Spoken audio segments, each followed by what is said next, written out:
It's good day to brew, baby. What is up, YouTube? It's your boy Mills, the hometown commander, ready for another episode of Millsy Brews, the show where I brew version 1.0 deck list of the commanders in front of us on my quest to brew the magic world. You know the motto, baby. It's ABB, always be brewing, and that's what we're back to do today. The deck list is going to be down in the description for you below. As well as I'd really appreciate it if you get interact with the video. Like, comment, subscribe. Consider checking out the links down in the description. I really appreciate it. Today, we're continuing our expedition through Innistrad, celebrating Innistrad Remastered, taking a look at a bunch of random Innistrad commanders. And today we're going to take a look at probably one of my favorite I've brewed in the past and updating it, and that is Kyler Sigardian Emissary. A 5-mana Simic Selesnya human cleric. Says whenever another human comes in, you get to put a counter on Kyler. And other humans get +1/+1 for each counter on Kyler. Kyler cares about two things, humans and counters, and that's what we built the deck to do. Get humans in through a myriad of ways to put counters on Kyler, and then care about all the counters to give them added abilities. There's so many humans to do that, take advantage of that. Protect the board, I think that's what we can do so well in white. Protect our border creatures, make sure they can hit harder and hit effectively as we get into combat. There haven't been a ton of new humans since the last time we took a look at Kyler, but I think these are kind of some of the best that we have access to in doing everything that we want to do. Adeline, every combat's going to get us 3 humans that come in, tapped and attacking each player. One coming in, tapped and attacking each player. It's going to grow Kyler, and in turn, those 1/1s are going to grow as they come in, making Adeline a great piece for us. Bastion Protector gives Kyler +2/+2 and indestructible, a way to hopefully protect it just that little bit so it can continue to give that buff to our whole board. Baragon says whenever another human comes in, all of our creatures get +1/+1 in vigilance, allowing us to take attacks, still block, but really truly just grow more and make combat harder and harder for our opponents. Drannith Magistrate is probably one of the most interesting choices for a human you can make, because in a lot of games, it's going to mean so many things to your opponents to become a real lightning rod of a threat. It says your opponents can't cast spells from anywhere other than their hands. This shuts off commanders, exile, shuts off a lot of things. Drannith is a card that a lot of people don't like, but I had it in the list because I think it can help us keep ourselves ahead. If you don't like Drannith, you're welcome to take it out, but it's in here because it's been in this deck for me for a long time. Greymond is the other card that, although it is not Rick, Rick got his reprint of an actual Innistrad card here. And whenever it comes in, you choose 2 from among First Strike, Lifelink, and Vigilance. All of your humans have those abilities. As long as we control 4 more humans, humans get +2/+2. Greymon, most of the time, is going to lead to huge value no matter which 2 you pick. Is allowing all your humans to become even better. And then buffing all your humans, of course, goes a long way the wider that you go. I love the idea of something like Guide of Souls. Whenever another creature comes in, we gain a life and make an energy counter. And then whenever we attack, we can pay 3 energy. If we do, we put 2 counters on a creature and give it flying. This is great, of course, for Kyler, because then Kyler becomes a big threat on its own. But also, if Guide of Souls is up for multiple turns, right, we're giving a bunch of great creatures flying and making them potentially harder for our opponents to block. Catilda lets all of our humans tap for a mana of any of their colors. It can pay 6 to put a count on everything, but mainly it's there just to help all your humans be able to tap for mana and help you cast things. Thalia, Heretic Cathar, which just got that beautiful borderless reprint in Innistrad Remastered as well, has all creatures in non-basic lands your opponents control enter tapped, hopefully giving us more room for our creatures to get in big in combat. And then Torrens, whenever we cast a creature spell, we make a human with training, so a great way to get more humans every time we already are casting a human anyway, just for more counters on Kyler. But where I think this gets better is when we start giving creatures value for having counters, because we have a lot of way in the deck to give all creatures counters, not just Kyler. And so we're just going to try to stack these effects. Battle Priest and Envoy the Ancestors both give all of our creatures with a counter on them lifelink. Absent Falconer gives them flying. Inspiring Paladin gives them First Strike. Hopeful Initiate allows us to remove counters to destroy an artifact or enchantment. And then Mikaeus can actually remove a counter from itself to put a counter on each other creature we control. So what I really like about Mikaeus is it's a way to have it come down with a couple counters on it and spread them out as we use other abilities to put counters back on Mikaeus, so it can spread them out even more, turning on these abilities for all of our creatures. Tuskguard Captain, it gives Trample. So again, a great thing the bigger our creatures are getting with Kyler's ability, right? Hardened Scales will put extra counters on a creature. And then Innkeeper's Talent, right? A great house of value for counters decks from Bloomburrow. We'll put a counter on a creature at the start of each combat, but also can give permanents with counters on the Ward 1 as a way to help protect. And then level 3 gives that Doubling Season Branching Evolution style ability to put double counters on things. But again, the point here is to obviously get counters on Kyler when we can, but try to get them across the whole board so we could take these +1/+1 counter effects and just really spread them out to all of our creatures. We talked about protection, and protection is huge because the truth is we're going to go wide, and at some point our opponents are going to want to deal with us, and we want to try to find multiple ways to do that. Invasion of Gobokin might seem odd. It comes in, you get to look at an opponent's hand, you pick a card and exile it, and it costs a little bit more. It may seem odd, but the thing we really care about is the backside, Light Shield Array. Being your unstep, we put a counter on each creature that attacked you this turn, and then we could sack it to give all of our creatures hexproof and indestructible. To me, this is well worth it because if the array can stay around for multiple turns, you're really getting a lot of power. Think about it. Putting a counter on all your creatures is really +2/+2 with Kyler out, right? Because you're getting the counter on every creature and then the counter on Kyler, right? Giving +1/+1 to everything else. Dawn's Truce can give you and permanents you control hexproof, but if you gift a card, also gives them indestructible. A great ability, right, to protect our board for those pesky destroy-based board wipes.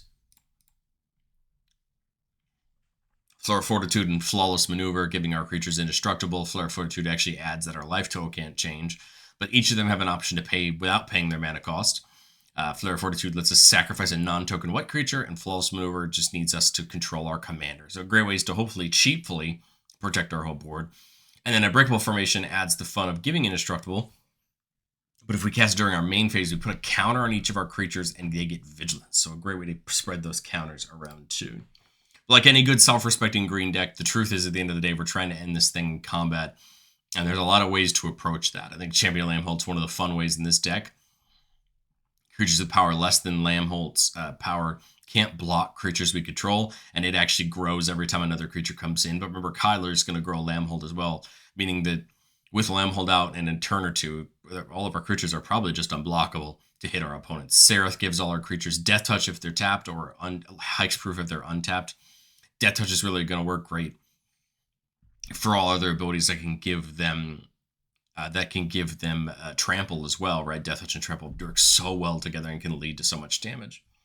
Overwhelming Stampede can give all our creatures a big buff and trample. Again, this plus Kyler can lead to some pretty devastating combats for our opponents. Season of Gathering might look odd here, but it's a really nice modal spell. So you can choose up to 5 pause of modes. For a single pause, you could do this 5 times. You put a counter on a creature and it gets Vigilance and Trample till end of turn. For 2 pause, you can choose Artifact or Enchantment and destroy all permanents of the chosen type. And for 3 pause, you can draw cards equal to the greatest power among creatures you control. There's so much flexibility in Season of Gathering. But what I think I like a lot is the opportunity, if you really wanted to give 5 creatures a counter and Vigilance and Trample till end of turn.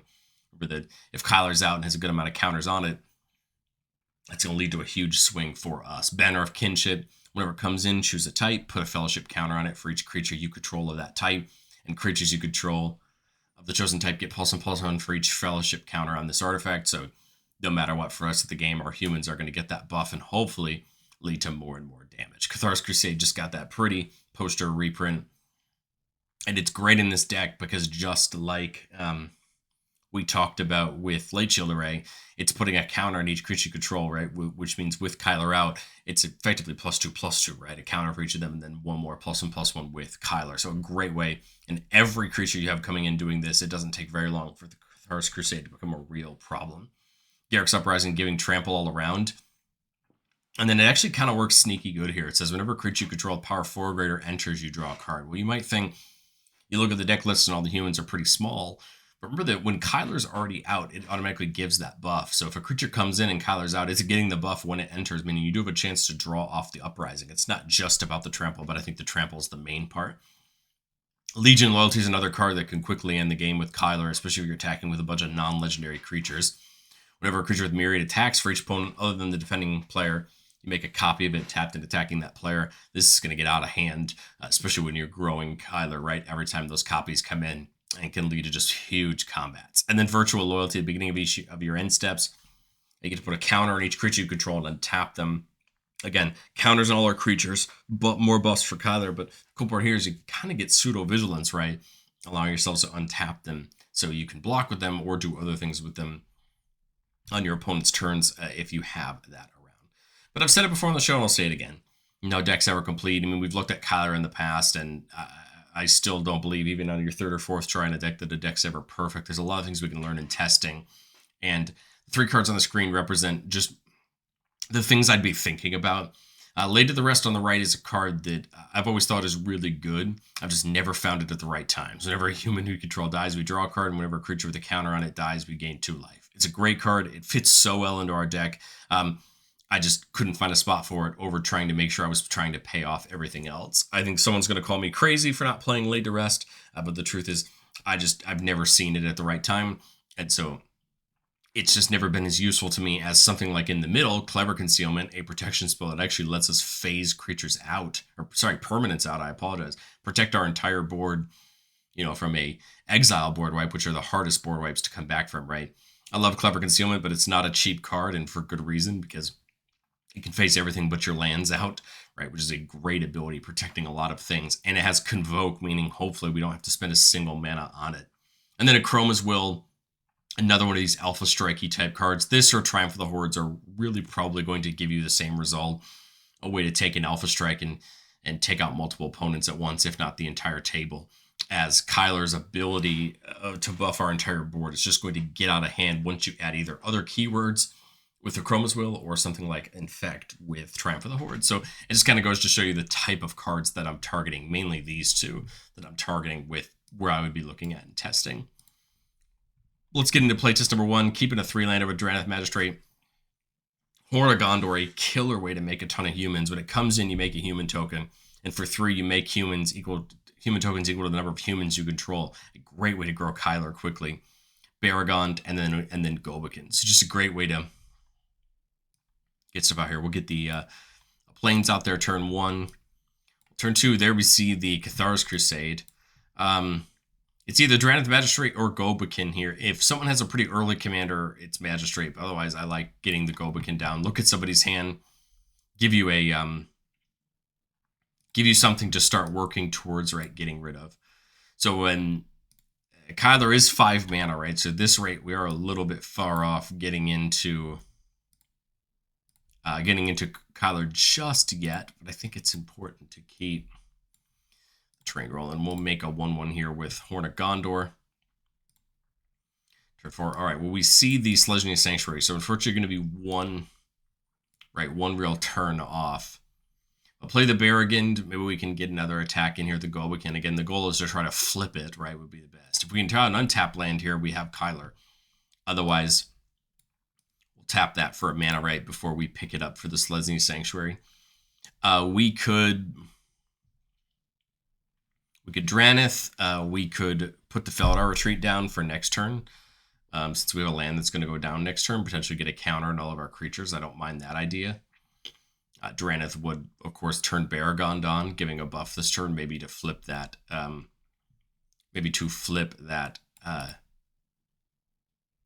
Thing. But I guess technically I could Feldar Retreat right before I play the Sanctuary, right?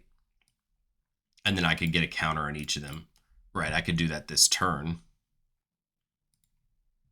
Still gets me in the same place next turn. And then maybe try to attack the Gobikin. Maybe it flips this turn. I mean, we get to pick who's defending it. So let's say, just for the purposes of this, that it actually did end up flipping. So we come to this turn, play Kyler, right? And then I would go ahead and play the land. That would put a counter on everything. Baragond gets the Vigilance. I mean, right, take some attacks here this turn. Remember, they're going to get the counter because of the Light Shield Array at the end of turn, and they have Vigilance, right, because of the Feldar Retreat giving them the counter. And now we're in great shape. I mean, Kyler doesn't have a ton of counters on it just yet, but we're I could leave up that green for Gift of the Viper since I know I had it in my hand, right, and leave that up to protect Kyler. Come back to the next turn, Lambholt, that's going to put a counter on Kyler. Brushland for turn. I would go ahead and just put a counter on everything with Feldar Retreat. So now Lamholt's a 4/4, right? So it's stopping a bunch. That was just 3 mana, so we got 3 left. We could tap the Gondor to get 4 humans and really just buff our board. I guess there was always the argument for, sorry, that's 4 mana. Yeah, sorry.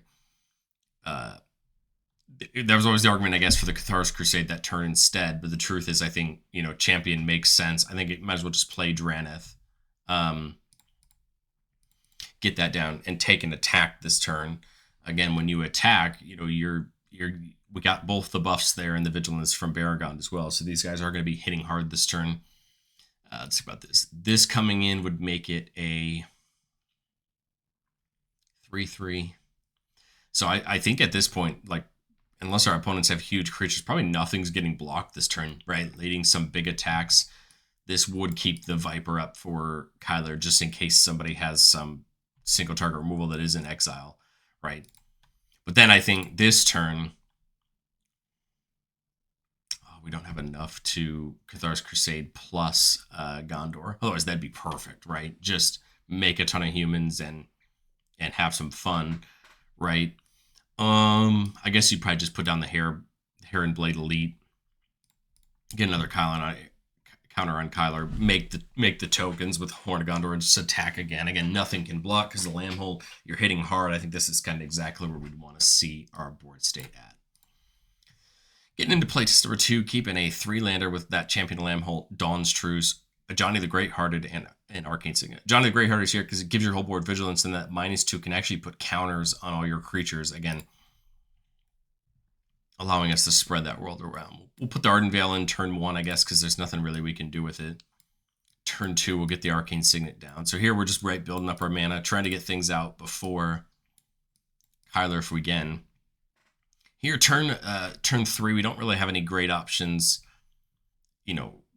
Well, it's just going to be one thing, right? Like, it could be either Odric, King Darian, or Lamhold. So Odric needs 3 other creatures to attack with it to basically allow all of our creatures to be unblockable. Same thing with Lamhold. Same thing with Darian giving all of our creatures a buff.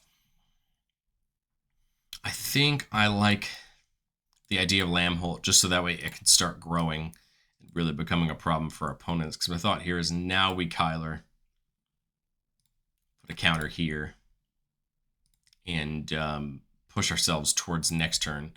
Remember that Gavany Township can put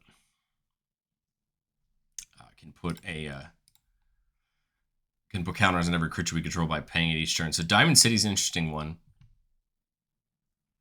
So we can move the shield counter from it to a creature as long as 2 creatures have come in this turn. So that's something to keep in the back of our mind. But 6 mana.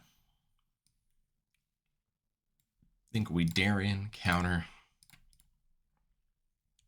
3 mana left.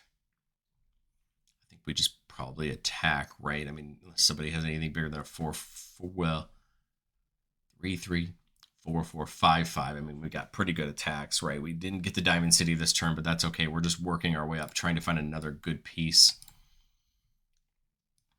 I guess there is the argument there to Odric last turn, but the truth is, like, I feel like we're just going to be fairly unblockable no matter what, right? Odric this turn, counter. Leave the 3 up, I guess, for the Dawn's Truce right in the path to exile. And just, right, get our attacks in, keep the party going, keep the pressure up. And then I guess we could Great-Hearted. Again, just try to leave these up, leave the removal up, just keep attacking, right? I think this turn you'd probably just step this down to put a counter on everything. And just keep the attacks coming. Odd that we didn't see any of our real buffs this game or any of our tricks. We did see protection, though, which is important. Kind of an odd one, but the truth is this would just keep going. We really would just love a way to make cheap humans if possible. But not bad nonetheless, just could be better, of course, right? And then we'll go into playtest number 3, keeping a 3-lander with the Arcane Signet, Horn of Gondor, Hopeful Initiate, and Heron Blade Elite. Elite's great because it adds a mana of any one color where X is its power. And then it has another one whenever a human comes in, you put a counter on it, right? So just like Lamhold. Turn 1, I think we just get the Initiate down. Of course, the Initiate works really well once we start getting counters on it. We'll get the Arcane Signet down turn 2. Turn 3 with 4 mana. I think it's